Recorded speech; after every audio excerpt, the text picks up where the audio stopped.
protected pilgrims and defended Crusader territories.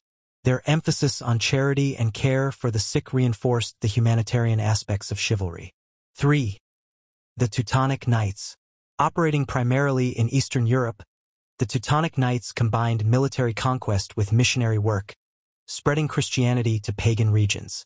Their campaigns reflected the expanding scope of knightly duty beyond the Holy Land.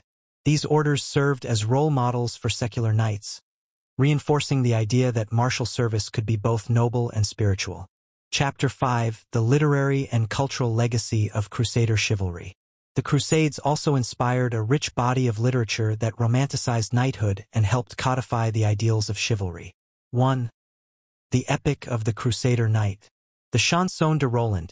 Though predating the Crusades, this epic became a popular text during the crusading era, glorifying the knight's duty to God, king, and comrades. The Song of Antioch. This poem celebrated the First Crusade, blending historical events with idealized depictions of knightly valor and religious devotion. 2. Courtly Love and Chivalry. The Crusades contributed to the development of courtly love, a literary tradition that intertwined knightly honor with romantic devotion. Knights were depicted as serving both their lords and the idealized image of a noblewoman, reinforcing the connection between chivalry and morality. Chapter 6: The Tensions and Contradictions of the Knightly Code. While the Crusades helped shape the knightly code, the realities of warfare often clashed with its ideals. 1. The brutality of war. Despite the emphasis on honor and mercy, the Crusades were marked by atrocities, including massacres of civilians, plunder, and betrayal. The slaughter in Jerusalem during the First Crusade, 1099, and the sack of Constantinople during the Fourth Crusade, 1204, stand as stark examples of knights failing to uphold their own ideals. 2. Conflicting loyalties.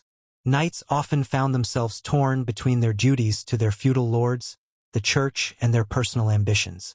The Crusader states, plagued by internal rivalries and political intrigue, highlighted the difficulty of maintaining unity and loyalty. Chapter 8: The Role of the Crusades in Refining Knightly Tactics and Discipline. Beyond shaping the moral and ethical dimensions of knighthood, the Crusades significantly influenced the military practices and discipline of knights. The experience of campaigning in the Levant, often against highly organized and tactically sophisticated Muslim forces, forced European knights to adapt their strategies and refine their battlefield conduct. 1. Exposure to new forms of warfare. The Crusades introduced knights to diverse military tactics, technologies, and cultural approaches to war, challenging the traditional methods of European feudal combat. Cavalry tactics. While European knights were known for their heavy cavalry charges, they encountered opponents who excelled in light cavalry warfare, including hit-and-run tactics and skirmishes. Muslim horse archers, for instance, used mobility and precision to disrupt Crusader formations, forcing knights to adjust their strategies. Siege warfare. The Crusades involved prolonged sieges, such as those at Antioch and Jerusalem, which demanded not only brute strength but also careful planning and technical expertise. Knights learned the importance of logistical coordination and siegecraft, including the use of trebuchets, mangonels, and undermining techniques. Naval campaigns. The Crusades exposed knights to the strategic importance of naval power. Coastal cities like Acre and Tyre highlighted the need for naval support, leading to greater collaboration between knights and maritime powers like Venice and Genoa. 2. The militarization of discipline.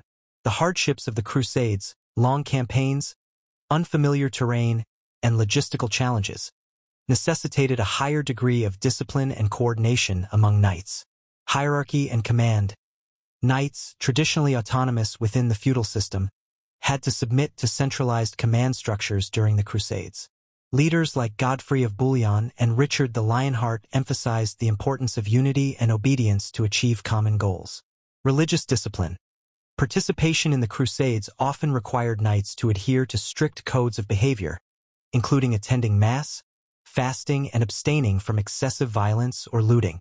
While these ideals were not always upheld, they reinforced the connection between faith and martial duty. Martial training. The challenges of fighting in the Levant encouraged knights to improve their combat skills, particularly in areas like mounted combat, swordsmanship, and the use of crossbows and other ranged weapons.